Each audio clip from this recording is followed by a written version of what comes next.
On this week's episode of Know Your Laws, we walk in the corridors of justice.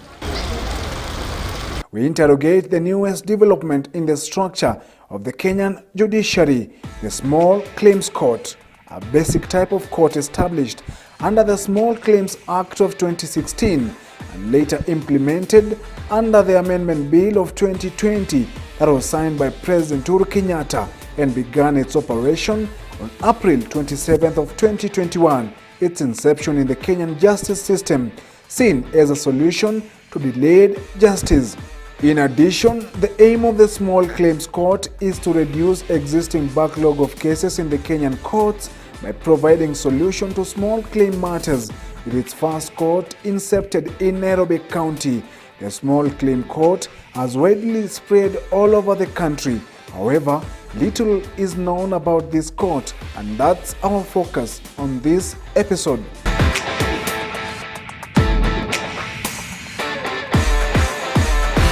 Hello great people, and welcome yet again to another episode of Know Your Laws, where we talk on matters to do with law, justice and legal affairs, definitely to inform and help you unlearn and learn new laws.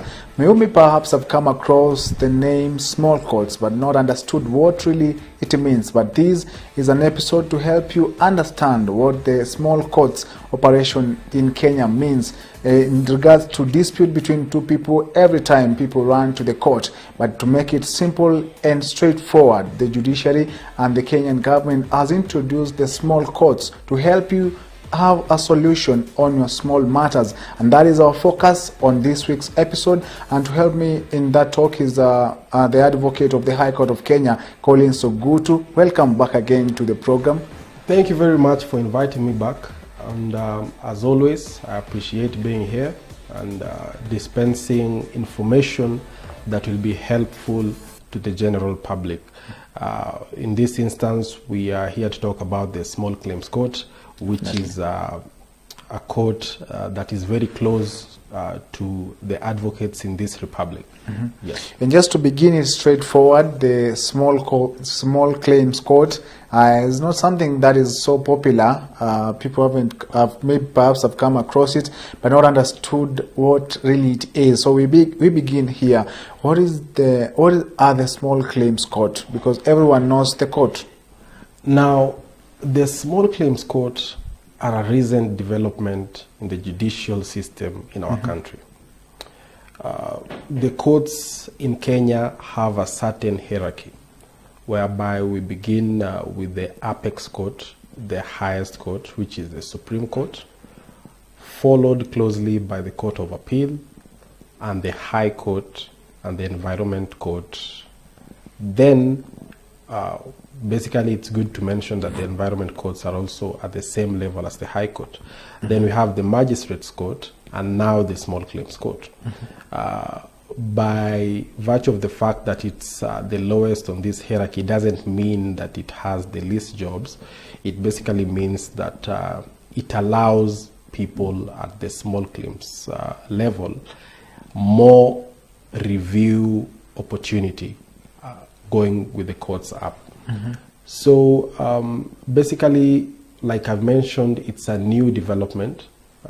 It was introduced by the Small Claims Act of 2016, and the same was brought into action by the Small Claims Rules of 2019 and further amendments in 2020, which allow the Chief Justice to designate any court station to handle civil matters of a small claims nature. Mm-hmm. So basically, it's a new development that has quickly been developed by the judiciary and allows Kenyans the opportunity to access justice at the lowest level. Mm-hmm. Yes. Accessing justice at the lowest levels. Of course, the other courts have been dispensing the same, trying to bring justice to the people. But what is the importance of the introduction of the Small Claims Court? I would say it's of paramount importance because number one, the Small Claims Court are affordable as compared to the other courts.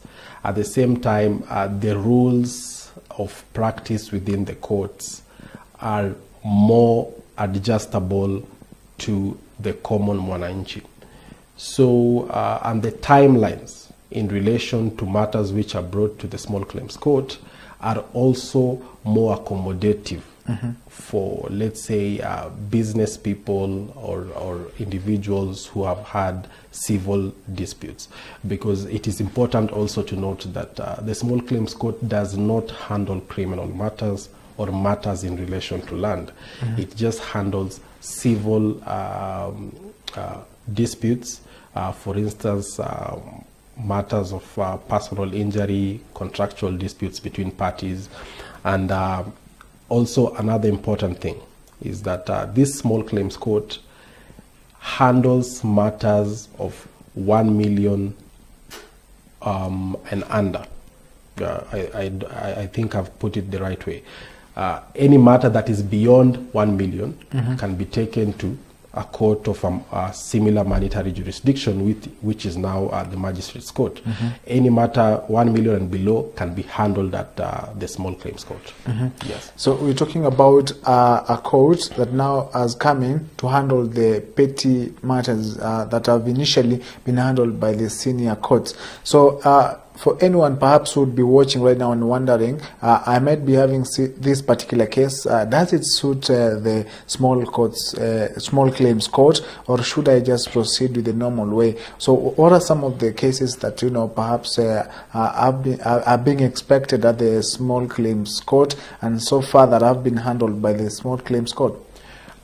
Basically, like I've mentioned, we have cases of contractual nature. Whereby it's a contract dispute between, let's say, a supplier and a client.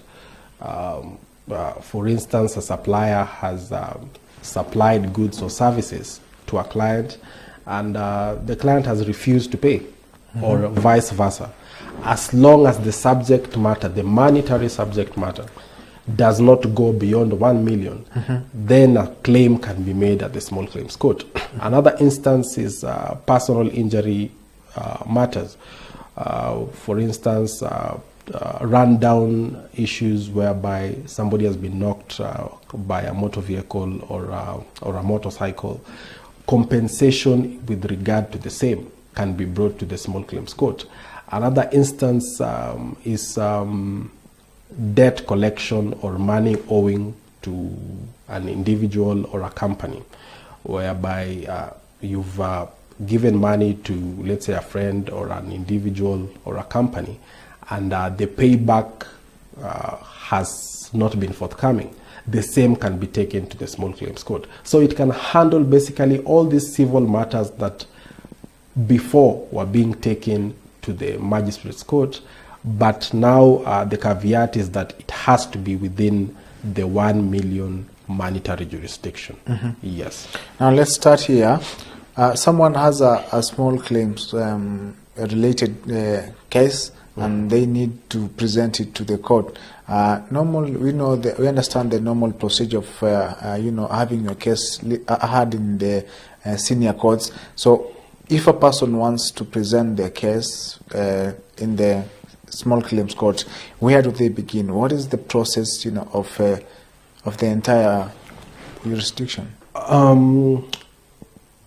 The point of departure when you are presenting your cases to the small claims court, for instance, if somebody walks to my chambers at Collins to go to advocates, that point of presenting the case will begin by a demand notice to institute proceedings.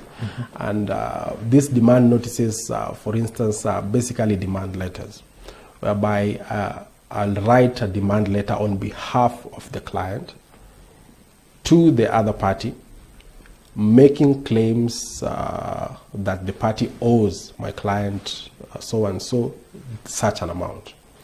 Then in some instances, let's say half of the time,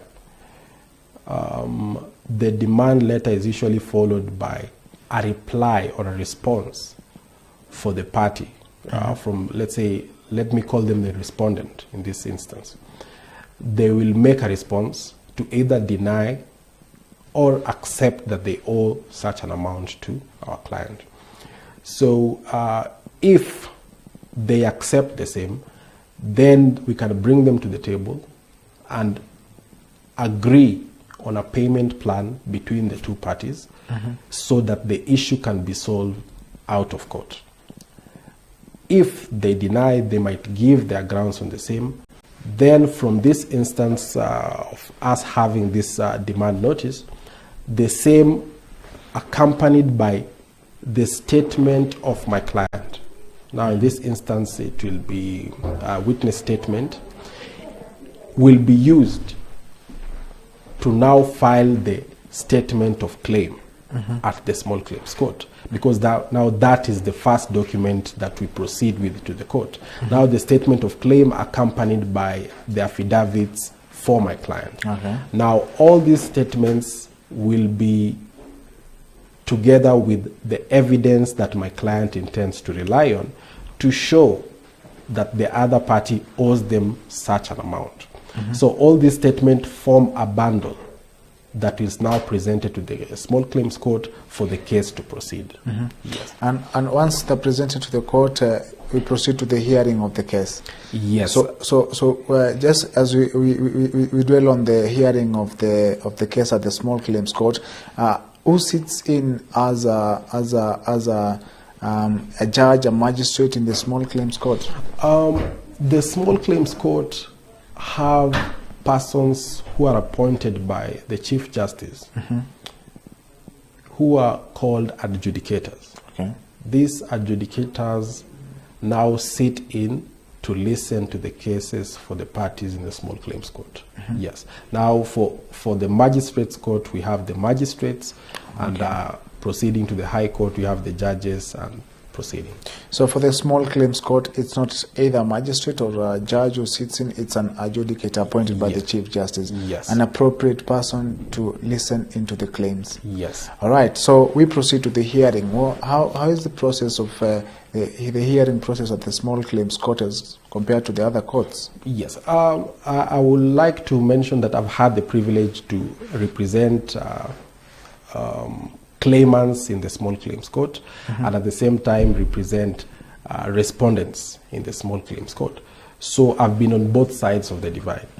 And the good thing, especially when the small claims court was recently launched pursuant to the regulations and the amendments of 2020, it found the country in a situation whereby we had the COVID pandemic. And the judiciary decided that it was in the best interest of people getting access to justice, that these matters can be handled virtually. So these matters are basically handled virtually. At that point in time, we had only the small claims court at Milimani in Nairobi, but recently we've had the courts opening in other counties. For instance, in Nyeri County, in Mombasa, Eldoret, Kakamega, you name it. They've all had new small claims court whereby people can bring their matters. But back to where you were mentioning about the hearings. Now, upon you presenting the statement of claim on behalf of, now we're talking about the claimant, the other party, which will be the respondent, will be given days, for instance, 14 days, to make a reply to that statement of claim. And now, through their reply, they will also give their view of the facts that they intend to rely on. So it's basically a response to the claim that was made by the claimant. So upon this back and forth, it is important to note that since these are civil matters, the burden of proof is on a balance of probability for the small claims court. However, the evidentiary requirement for the small claims court is not usually as strict as it is in these other courts, whereby people can use even screenshots, people can use voice recordings and other documentation to bring to the small claims court just to show that, for instance, a transaction happened between the two parties. So this is one of the advantages that the small claims has over, for instance, the magistrate's court or the high court or other courts, that the evidentiary burden is not weighted heavily on the parties in the small claims court. So upon this hearing, the claimant will bring forth his witnesses, which includes himself, and the advocate for the claimant will examine the witness in chief, and later on the advocate for the respondent will cross-examine them, and a chance for re-examination will be issued. So the same applies to the witnesses or evidence for testimonies for the respondents.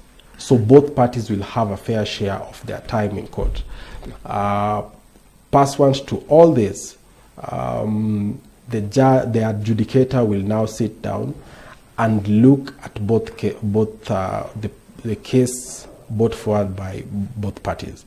And from the balance of probabilities, they will decide on whether there is a case to answer on the same, and a judgment will be issued by the adjudicator at this point. But it is also an important point to note that everything we've talked about should happen within a period of 90 days. Okay. So if you take your case... 3 months. Yes. If you take your case there, within a period of 3 months, you should be having your judgment and execute the same. So that is an advantage as compared to, for instance, the other courts, whereby sometimes cases can have a backlog of cases depending on the number of matters which are in that court. So maybe you might have your case go for a year or two, but at the small claims court, we are talking about a maximum timeline of 3 months. Is it a strict timeline that is set out in the the Small Courts Act? And yes, basically this timeline is one of the reasons that this court was brought in.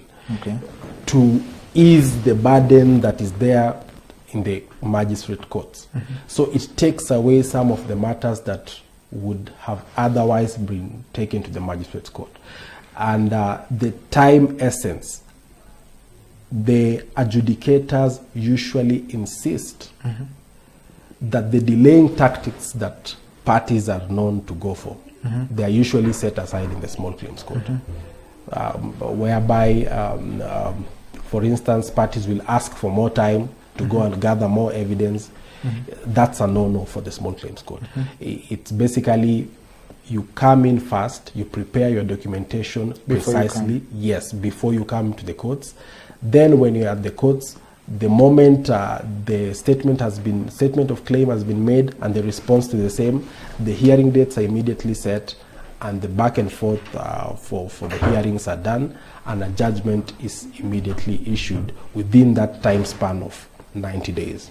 So what happens if now someone perhaps says that they need to resubmit their evidences and what they intend to use in the small claims court at maybe say 2 months after the case has started? Now will they be allowed for yet another time to present what they need to? I think such instances will be handled on a case-by-case basis by the adjudicator. If they usually know the situations whereby they can allow someone to bring in additional evidence, but they will strictly try to handle such instances within that timeline, whereby if it is out of question that this is a situation that has to be considered, I am sure that it is within the court's discretion to allow you more time. But usually they try to manage that. Most of these cases are handled and listened to and heard within that 90-day period. Yes. And that is quite in order, to set a time limit for the same. But again, does the small claims court ruling, or rather judgment, final, if someone feels that they were not satisfied with the ruling or the agreement of the court, is there room now for an appeal, considering that the technicalities on the establishment of the small claims court is to, cut short those small cases that need to proceed? But here is someone who has been dissatisfied by the ruling and feels that they need to proceed. Are they stopped at that point? Basically, or rather, will the next court, that is the magistrate court, use the ruling by the small claims court to tell you that your case was determined, and as determined, that is our position as well? That is a great question you've asked. The small claims court, the appeals or review for the same lie at the High Court. So you still have an opportunity to appeal for your cases at the High Court, or the same can be reviewed within if it's on a matter of factual basis. So you still have room to appeal your cases at a higher court than the small claims court. So it doesn't tie you down that after the 90-day period has passed and you've a judgment has been entered against you, then the door is locked. No. Basically, you have room to approach another court, which is the High Court, to review your matter. Yes. And my other question will be like the mandate of that the small claims court. I've talked about there's also room for appeal in any other court, but the mandate of that small claims court, what are they able to do? What are they able to order and make directives on in regards to their jurisdiction? You've mentioned the jurisdiction part, whereby let's start with the monetary jurisdiction. Like we began by mentioning that the monetary jurisdiction of the small claims court is 1 million shillings. So if you have a matter for 1,500,000 and you still insist on filing the same at the small claims court, you'll have to waiver off the 500,000. So any judgment that will be entered on your behalf will be up to a maximum of 1 million. The 500,000 will have to be left aside. So some parties usually decide that because it's a fast proceeding court, then I will just go with it. I will waive the 500,000. I will go for the 1 million. But some instances, parties will decide if it's 1.5, then I will go for a higher monetary jurisdiction court, which is now the magistrate's court. So for matters of monetary jurisdiction, that is how far the small claims court can go. Now, for the orders that they can give are basically on, let's say, on matters for personal injury, compensation for the same, whereby they can give monetary orders according to what you had presented. If you had made a claim for, let's say, 300,000, those are the orders that they can issue you for the same.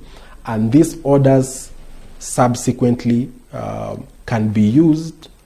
For instance, the claimant can use the same to go and execute and get auctioneers to go and get the order's worth of money for what they are claiming for. Yes. And we talked about waivering. Maybe you have 1.5 million in question in a particular case, and now you have to waive the 500,000 shillings. Do you waive just in the common language, or where does that money go now for you to accept the 1 million? Yes. So as you file the statement of claim, there is a section under the statement of claim. These are forms that are provided for by the small claims court, and they are within the Act. They are standard forms, and there is a part which specifically mentions the same, whereby you can say that the part shows that the jurisdiction is 1 million, and if I'm claiming for anything over and above the same, then I should waive that amount. So it is well within the claimant's knowledge that the monetary jurisdiction of the small claims court is 1 million. And if I have any matter that goes beyond, I still have a chance to go to another court. But basically, they've set it up that way for purposes of handling as many matters below this amount as possible. Yes.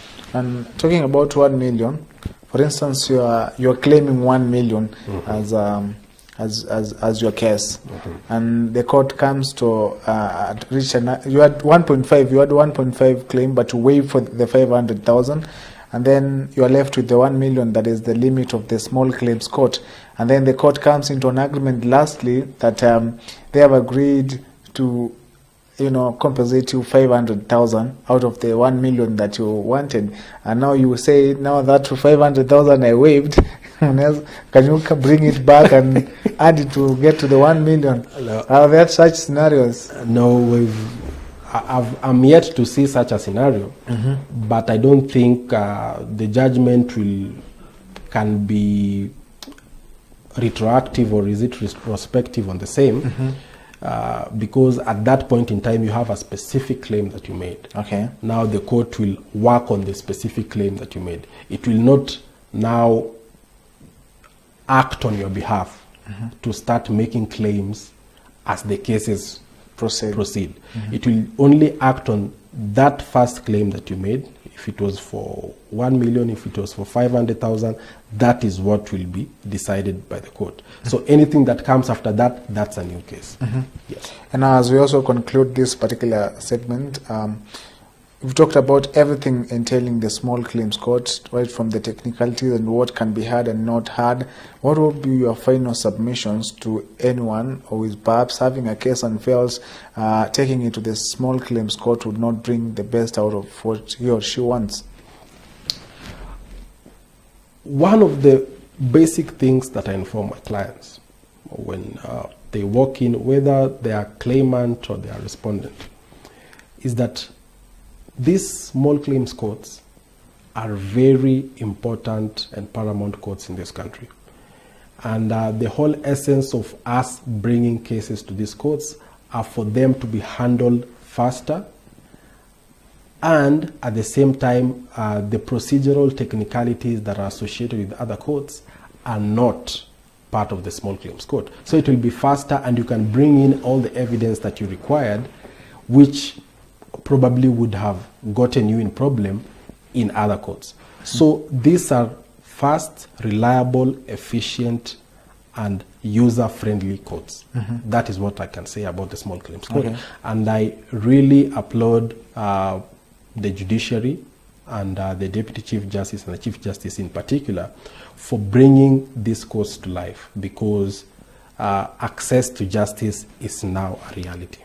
Yes. And I think that is quite a good point to wind up this segment, and as we always do, is to inform you and help you learn new laws, and as well as new ways of you to get justice, because Know Your Laws is all about justice, law, and legal matters. And that is where we wind up this segment. See you on the next episode. My name is Chris Sambo, and goodbye.